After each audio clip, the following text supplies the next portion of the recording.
میں آپ کو اکابرین کا ایک طرز عمل، ان کا یقین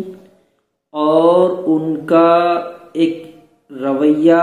یہ جو ہمیشہ ان کی زندگی میں رہا ہے، وہ آپ حضرات کو بتلانے جا رہا ہوں۔ جو ان کی منشا اور ماوا ملجا ہوا کرتی تھی، جو انہوں نے اپنی زندگی میں اپنایا، ویسے تو ہر حال میں اللہ پر توکل اور بھروسہ رہا کرتا تھا، لیکن کبھی کبھی اگر ایسا ہوا کہ ان کے پاس کچھ نہ رہا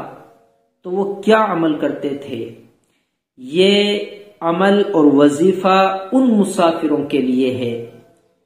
جو راستے میں بالکل خالی ہاتھ ہو جائیں، ان کے پاس کچھ نہ رہے، سفر میں کرایہ نہ رہے، کھانے پینے کا ساز و سامان نہ رہے، سفر میں اگر اس کو پریشانی آتی ہے تو اس کو چاہیے کہ ایک درخت کے نیچے چلا جائے، اس درخت کے سائے میں بیٹھے اور یوں کہیں رب انی لما انزلت الی من خیر فقیر، 313 مرتبہ پڑھے، اللہ غیب سے انتظام فرمائے گا۔ اگر ایک بار پڑھنے پر ایسا نہ ہوا تو دوسری مرتبہ پڑھے، 313 بار۔ دوسری بار میں اگر غیبی مدد نہ ہوئی اور اس کے سفر کی صعوبتیں، دقتیں، پریشانیاں حل نہ ہوئی، غیب سے انتظامات نہ ہوئے تو تیسری مرتبہ پڑھے، ہر حال میں اللہ انتظام کرے گا، ہر حال میں غیبی مدد ہو کے رہے گی۔ یہ اکابرین کا مجرب عمل ہے،